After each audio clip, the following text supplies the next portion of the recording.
How's it going, everybody? It's Alex Blue once again for episode 2 of the Bluecast. I hope that everybody's doing all right.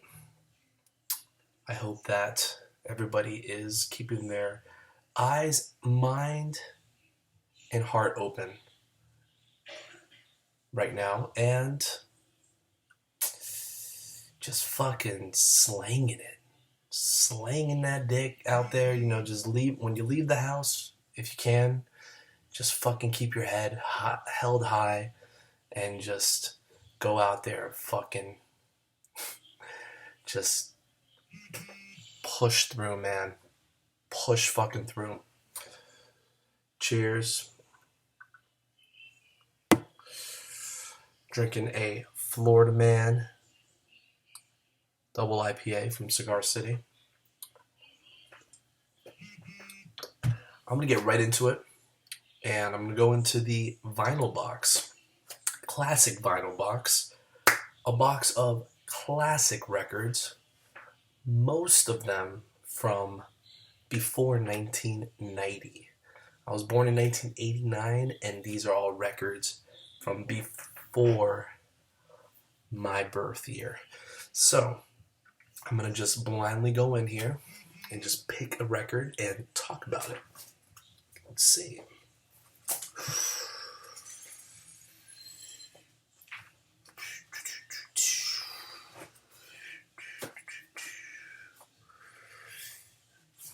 All right. I can't do Zeppelin again. That's crazy. Song remains the same. I did Zeppelin last time. Zeppelin's calling me, man. I got a Zepp tattoo on me. It's like, trust me, I don't only have Zepp records. But that's crazy that I pulled out a Zepp record. Again, okay. Let's do that again. This is like the original shuffle, okay? This is how people shuffled before the iPod. Let's do this one more time, okay? Redo. Wow. Okay, this one feels about right. I really hope it's not a lame one. Oh. Most fucking definitely not. Probably considered one of the best records of all time. Okay, it's debatable, but it's up there. 1967, the Beatles, Sgt. Pepper's Lonely Hearts Club Band. As you can see, there they are in their colorful Sargent wardrobe. There's the old school. There's the new idea. And here's the fucking crew. Marilyn Monroe. Edgar Allan Poe. Right? So, let's see. Bob Dylan. What else we got? Anybody else look familiar?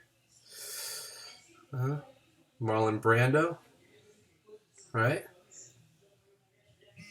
Great fucking record, man. What a game changer, huh? One of the first concept albums. All done on a 4-track. All the sounds that were created on this were done on a 4-track. You know? We now have access to like countless tracks. 1,000 tracks if you wanted to. And it sounds muddy and it sounds like shit. There's no room to breathe. These motherfuckers, there was air flowing through this thing, you know? It was like trying to seal wind in a bottle. And you got it here forever. Now, mind you, this was recorded, this is in 67, so mono didn't come into play until 1 year after, the White Album after this. That's when they started, this is mono, so stereo was then the norm from 68 onward. So I have a stereo version. I need to get the mono. The mono it's a lot better. It's just like, it's the original. Here you're taking a mono sound and they basically artificially spliced it into stereo. It fucks with my head. When I hear something like that, it just fucks with my head and I just can't. So I gotta get mono. You gotta hear this in mono. It's so much better. It's all in one source, all kaleidoscope. It's a fucking kaleidoscope of sound. And it's amazing. It is amazing. My favorite track from this album has to be, I mean, they're just like, they're so good. They're all good. Within You, Without You. Classic. George Harrison. And then you also have, I love the beat from the Sgt. Pepper's Lonely Hearts Club Band reprise the second time around at the end of the album. Also, A Day in the Life. What a banger. With the orchestration and the sounds and the songwriting. Great album. I would highly recommend anybody that doesn't have it to have it. And if you think that this is too old school for you, then you're missing the point. You gotta dig. You gotta dig deep. You gotta go back in time to realize where you're at right now, where you're standing right now. Alright? So, moving forward here. Ah, man. It's tough being a Floridian sometimes, you know? We are in this dick-shaped state, and in a way it feels like you're stuck. And there's a lot of people trying to come in right now, and they're blocking them out, which has never happened before, because who the fuck wants to come in here? Everybody wants to leave. Like, all right, I understand that, you know, people want to come down here in the wintertime, but yeah, you know? Like, in a way, it's it could be seen as a paradise, but I think there's two sides. There's two states in Florida. It's kind of like California. There's a northern and a southern. It should be cut in half. There should be a wall. I say build a wall between northern Florida and southern Florida. That's how it's got to be, because northern Florida is just it's a disaster up there, and in southern Florida is in a way it's kind of like a paradise. You got Disney down here, you got Orlando, Miami, you got some of the best beaches, but northern Florida, what you got up there? What a shithole, right? I feel bad for the people that have never been to Florida, or the people from the rest of the country that have to come down here. They got to drive through northern Florida. They got to go through that. That's their introduction. It's like listening to a shitty record, like not a shitty record, but that's like listening to a record that like the first half is just pure garbage. And if you're listening to a record, you're like, oh God, let me just skip side A. So, you know, so northern Florida is side A, and southern Florida is side B. You just got to go straight to side B. All right, and if you got the CD or whatever, or you're listening to it if you're streaming it, you just gotta skip the first couple songs and get straight to the point. The greatest thing they could do in Florida is just make a high-speed train that like allows you to quickly get in and out. All right, in and out. That's it. That's how it's gotta be. Quick. And that's one of the toughest things to do. If you've ever driven into Florida, or you've ever driven out of Florida, you know, you're feeling me right now. You know that driving through Florida is a fucking bitch. It's a challenge. They should do a reality show where they put couples together driving through Florida and see if the relationship is still, if they're still together by the time they either get out of Florida or get to Miami, if they're coming from another state. If they're still together, then they're meant for each other. I'm telling you. Because that's a true test of patience there. Speaking of a true test of patience, how about all the couples right now during the fucking quarantine? How are you guys putting up? I'm single, so I'm very lucky. But how about everybody that has to live with a spouse right now?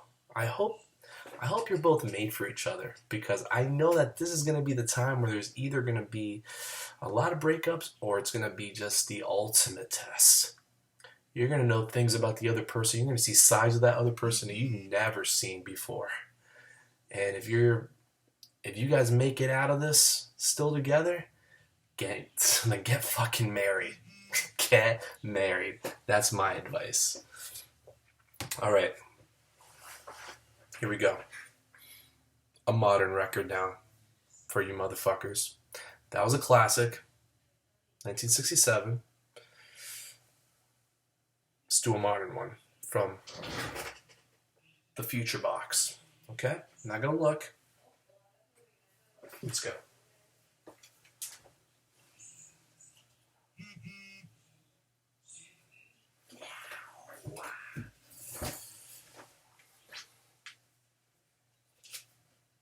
There it is. Pavement, Slanted and Enchanted. Pavement, a Sacramento band. I believe this record came out in 1992 on Matador Records, and another band that was highly influential. And they just, oh man, they paved the way in the early 90s. A little underrated. A lot of people don't know about them. But if you don't know about them, now you know. This is a great intro record. Excellent intro record. And I would even say that it's their best record. But their follow-up after this, awesome album too. You got to go check it out. I'm trying to remember what it's called. Oh, what's the follow-up called? Fuck. Crooked Rain.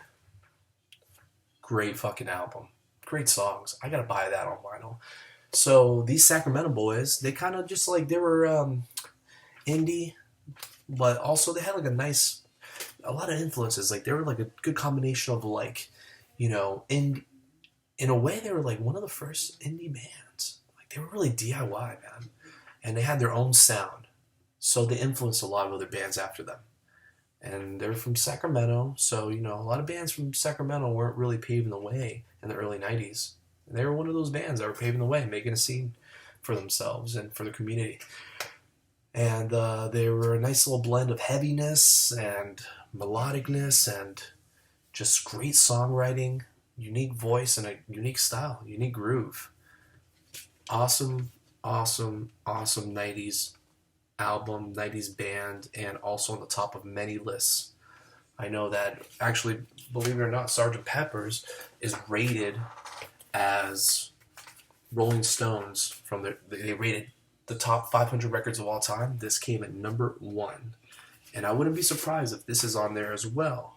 But I know out there somewhere on some kind of list, all right, you can probably find it on the internet, this is up there pretty high. It's gotta be. Just gotta be, man.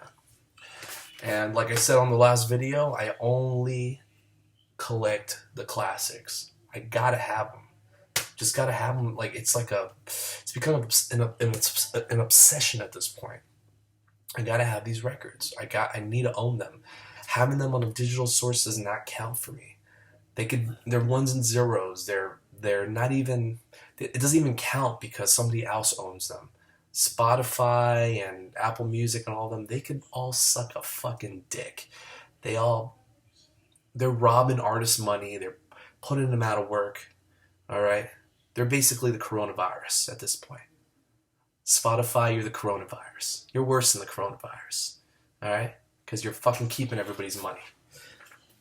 You're robbing everybody. So, I hope that everybody's keeping themselves busy right now, whether it be picking up a hobby, you know, getting into something, getting into reading a book, you know. You people read out there? Are you reading something interesting? Opening the mind, expanding the mind? You drinking? I'm sure a lot of people are probably diving into their habits right now, which is probably not a good thing. Do it in moderation, but also do it a little bit of style, you know? You know, if you're going to drink dangerously. Drink something that you're not comfortable with. Like for example, if you like Bud Light, next time you go to scoop up that 12-pack of Bud Light, why don't you just explore a little bit to the beers that have like a higher alcohol percentage and maybe maybe something that you haven't had before. So, right here in my hand, I have a new release from one of my favorite breweries in Florida, Cigar City from Tampa. This new release is called the Florida Man. As you can see, you got an alligator on there. You got the Welcome to Florida sign. And you have a trailer on fire. All things that symbolize the Florida Man. And it's wonderful. It's a double IPA, and it's fucking tasty. It's delish. But what's up with the Florida Man, huh? I'm pretty much a Florida man. I wasn't born here. I was born in California, but I grew up here my whole life, so I'm basically a Florida man. But if you weren't born here, are you really a Florida man? And what truly makes the Florida man? The typical Florida man that's in all the headlines. Why don't we check out, let's have a new segment right now. What this segment's called What is the Florida Man Up To Currently? Let's check in with the Florida Man. Let's see Florida Man news that's happening right now in 2020. All right? Okay. There's actually a website called Florida News Headlines. Okay? Florida News Headlines. FNH. And you can search Florida Man, and we're going to look up the top 20 most recent Florida men right here. Okay, here we go. Florida man who raised funds for border wall, okay, hawks millions of face masks. All right, his name is Brian Colfage. And other brokers around the world claim to have access to the N95 masks outside normal supply channels. So they're hoarding these masks. They're taking advantage of the situation of the world right now and just hustling masks. Man, those masks, I'm telling you, these masks and toilet paper is becoming a very important commodity right now. And you know what? You could actually wipe your ass with those masks too, because they don't work. but they also work as toilet paper. Here we go. Florida man accused of coughing toward deputy claiming to have coronavirus after driving drunk. That's a good way to get out of it. Cough right in the fucking cop's face. That's smart, man. Yeah, good job. You should see this guy's face. Holy shit, man. He's got those bug eyes, man. No. All right. What we got here? This one's good. From March 11th, 2020. In his words, in the Florida man's words, I'm not gonna lie, it's cocaine. Florida man tries to eat stolen debit card.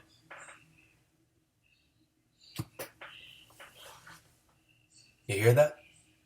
Florida man tries to eat a stolen debit card.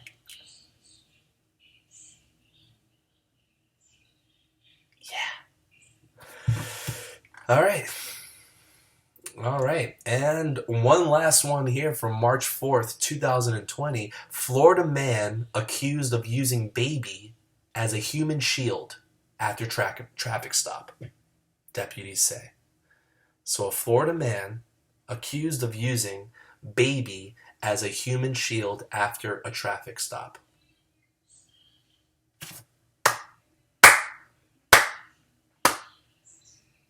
Good job, Florida man. You're making it happen for everybody else. You're really putting Florida on the map. Why are they blocking people from coming in here? We need people from the rest of the country to come in here to really balance it out, to kind of spread it out. Not to spread the coronavirus, but to kind of balance things out, from the actual native Florida man and the rest of the country, which is basically the real United States of America. I mean, I'm just saying, I mean, you got 49 states, and Florida's was one of those. Florida's like, it's like the adopted kid. You gotta love it. You gotta love the adopted kid. You adopted it. It's not really yours, but you have to love it. But again, I'm kidding around. I love this place. Lived here for many years, and all I have to say is just let's just separate the northern part with the southern part, and we'll be all good, man. We'll be great at that point. Okay. Now, what's crazy to me when you know what blows my mind is when you go through a drive-through, and I don't go to fast food that often, especially now with this whole thing that's happening right now.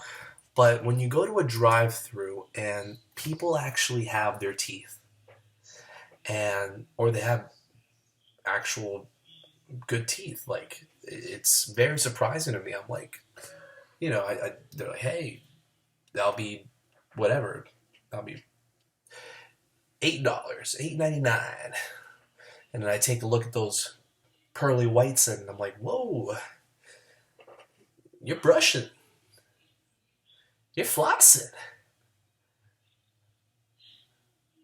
You shouldn't be working here. I feel like if you're working at any kind of fast food restaurant, I feel like they're looking for people that got shitty teeth. Because if you got the shitty teeth, you fit right in. You're fitting right in. It's like you're part of the family. It's like, how Olive Garden says, when you're here, you're family? Well, when you're working a drive-through window, when you got shitty teeth, you're family. Everybody knows that you're meant to be there. Just greeting people in a drive-through. If you're missing a couple of teeth, you got some discoloration going on, some of them are rotting away because of the drug use. They get it. The fast food chain gets it.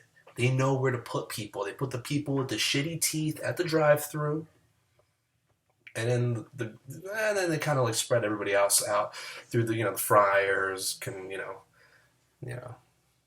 the ones that actually got a GED. They probably put them as a fry cook, But hey, shout out to the people that can actually hold down a job right now. And we should be supporting every restaurant chain that's open right now. All of them. Every single one. Especially if they're family owned. Now, if it's a fucking corporation that's just selling fucking cancerous fucking artery clogging food, well, they can go fuck themselves, whatever. They're gonna be rich forever anyways. But if it's a family business just struggling to hold on right now, once a week, go and just get some wings as a takeout. Go get that burger to go. Help them out and tip them. It's going to put a smile on their face, and I guarantee that they have all their teeth. For the most part, they do. And they're trying really hard to stay open and to serve you. Now, if you're thinking of starting a new hobby during these times, these troubling times that we're living in right now, and if you're like, you know what, this is a good time to pick up an instrument. I want to learn an instrument. Well, my golly, I want to learn an instrument. And then you're going through all the instruments. You're thinking of like playing the piano, the saxophone, guitar, and then you come down to the drums. If you're thinking about playing the drums, okay, I'm going to tell you right now, don't do it. Don't fucking do it. Because it's too late. It's 2020 and it's too late. You basically missed You missed your chance. You missed your opportunity. Okay? There was an open window. That window that was open. Now, if you're listening to this, which I doubt it, and you're like fucking like in your early teens or whatever, okay, go for it, man. When you're fucking in your early teens, you can do whatever the fuck you want. You know? Your world's your oyster, or whatever the fuck the saying is. But if you're like my age, 30, or like in your 20s, and you're thinking about being a drummer, don't do it. You know why? You're going to waste your time. You're going to waste your time. 3 things can happen. Number 1, you're going to get a kit. And you're going to practice. You're gonna get to figure it out. You got to figure out how to separate the fucking right hand from the left hand and the right foot from the left foot. You know, you got to deconstruct your whole fucking way of thinking. You basically got to like rub your belly while you tap your fucking head, you know? You got to do one of those deals. And you got to get really good at that while pissing off your neighbors or your roommates or your family, okay? So when you get past that step, then you got to find people to play with, okay? And not only that, you got to subject yourself to the music that they create. So if they make shitty music, you got to be the beat maker for them, right? Okay. Then, that's not even the worst part. You can get really fucking good, okay? Really good. But then you got to find a car that has enough space to drag your shit around from gig to gig. And on top of that, you got a fucking DJ or a guy with a beat machine that can make the same sounds that you're making on a laptop, and he could literally be driving a fucking Fiat while you're putting all your shit in a fucking truck, in the back of a truck, or an Explorer, or whatever, a really spacious car, and this guy's just passing right by you on a Fiat. Zoom. To the gig that's going to go pay double the amount that you're getting just because he hooked up his computer and he did.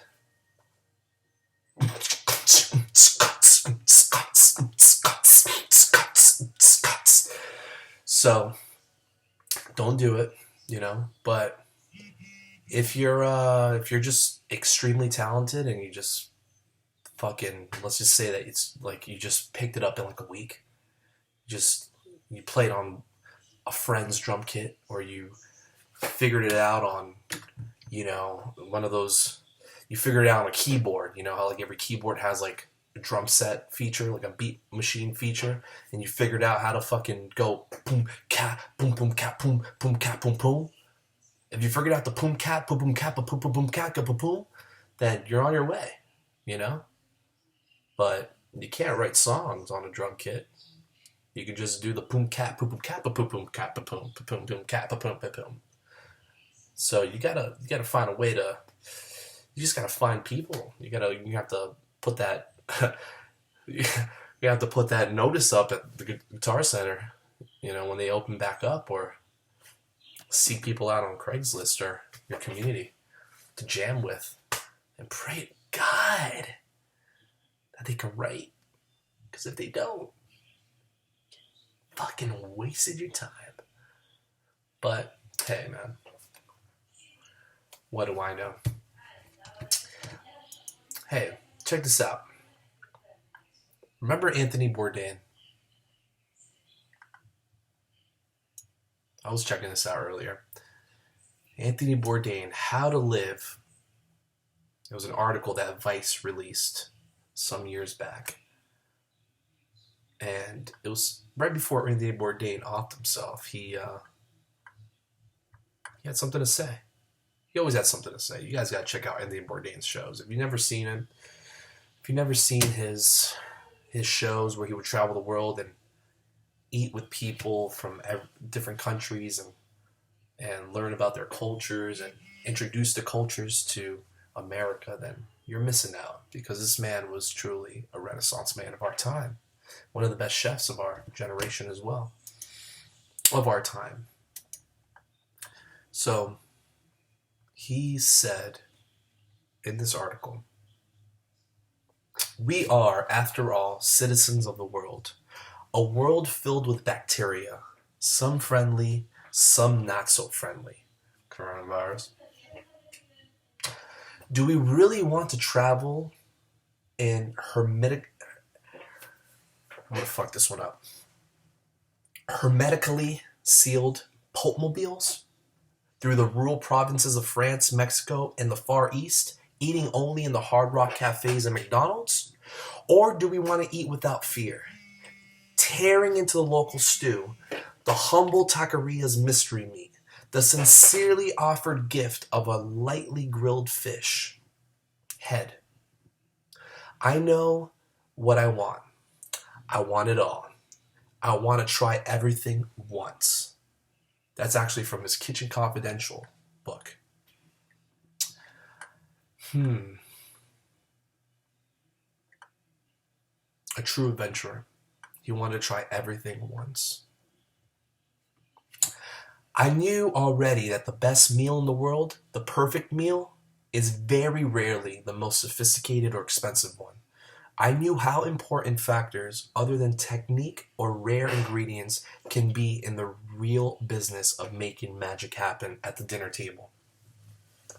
Context and memory play powerful roles in all the truly great meals in one's life. I mean, let's face it. When you're eating simple barbecue under a palm tree and you feel sand between your toes, samba music is playing softly in the background, waves are lapping at the shore a few yards off, a gentle breeze is cooling the sweat on the back of your neck at the hairline, and looking across a table past a column of empty red stripes at the dreamy expression on your companion's face, you realize that in half an hour you're probably going to be having sex on clean white hotel sheets. That grilled chicken leg suddenly tastes a hell of a lot better. Fantastic.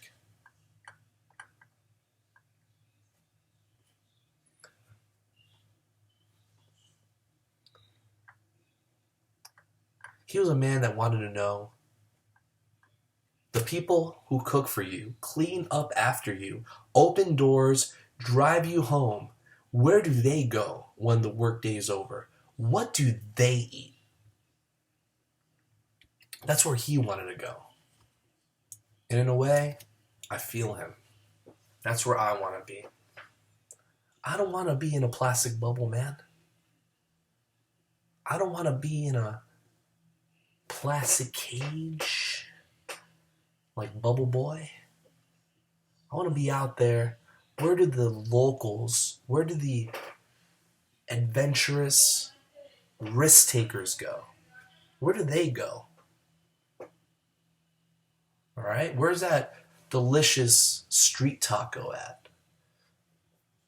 The cheap street food made with a secret recipe that was passed down from grandfather or grandmother.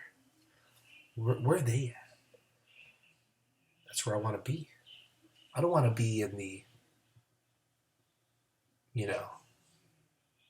posh, overpriced, inflated, fucking clean, shiny, perfect, plastic, fake reality that you're calling a restaurant. It's not real to me. It wasn't real to him. But to each its own. Right? R.I.P. Anthony. You were a real one. And you're going to be forever missed. Forever.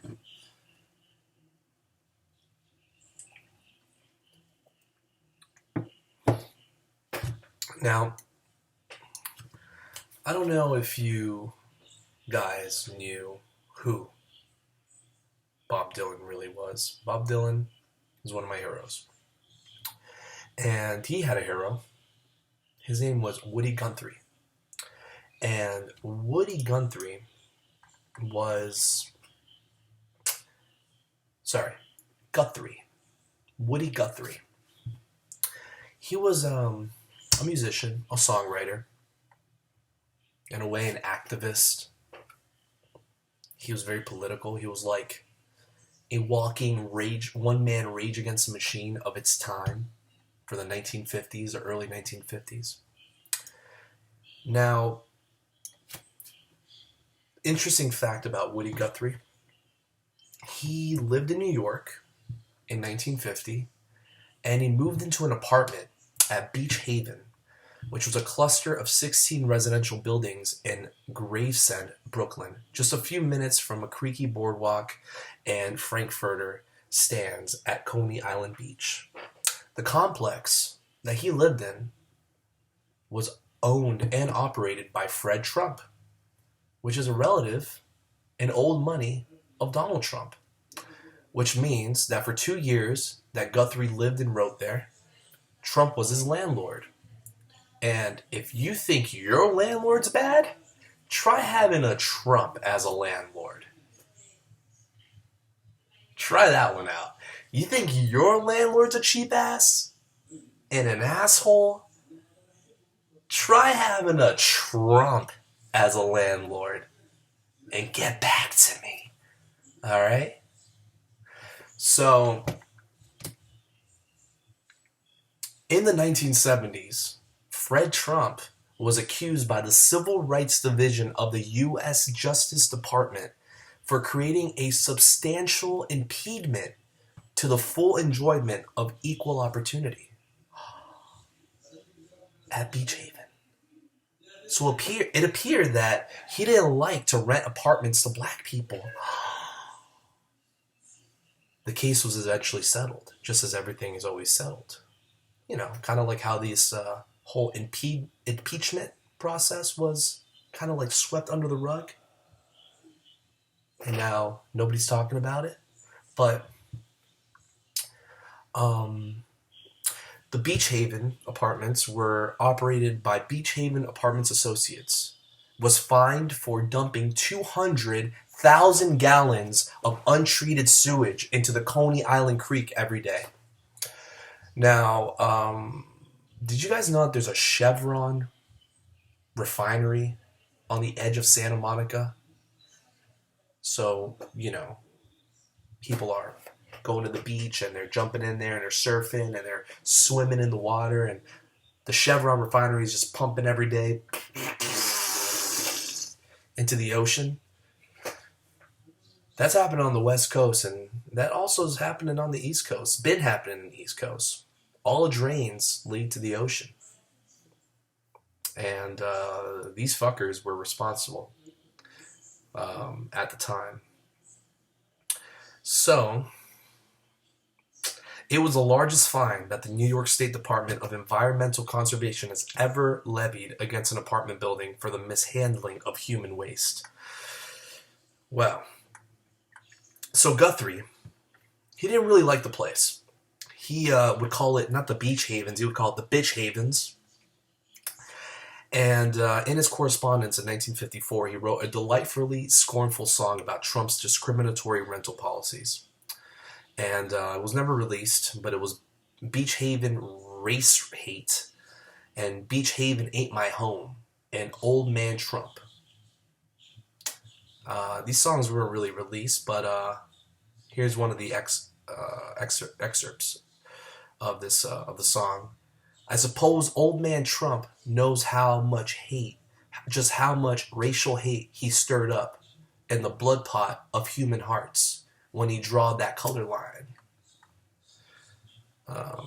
Here's another one that he wrote.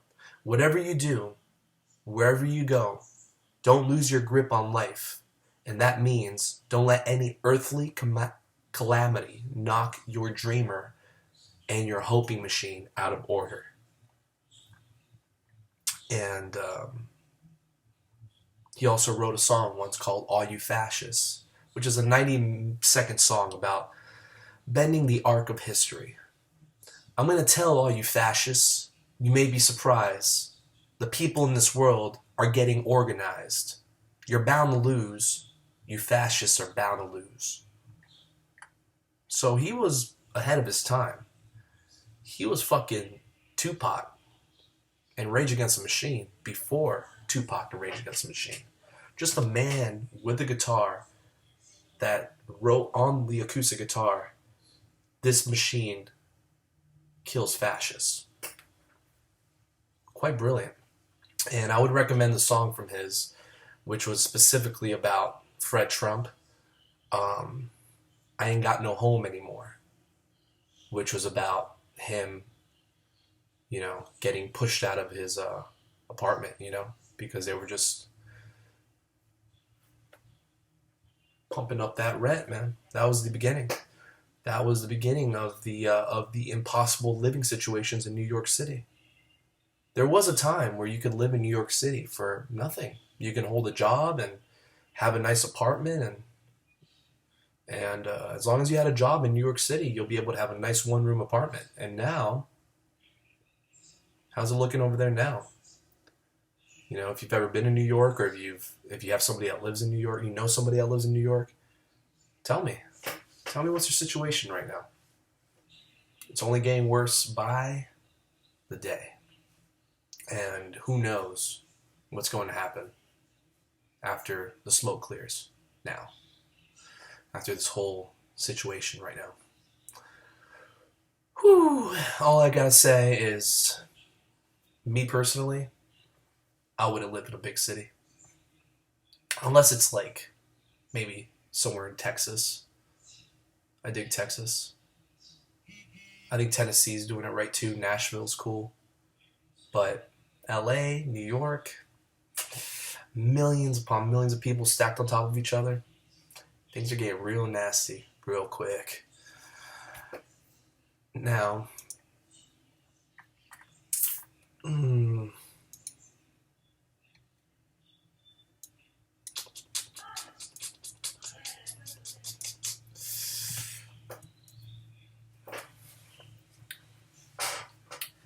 going to let you guys go with the last thought in my head.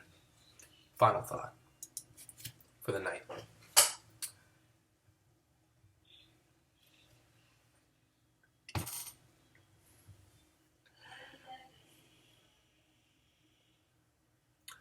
Pigeons ain't shit.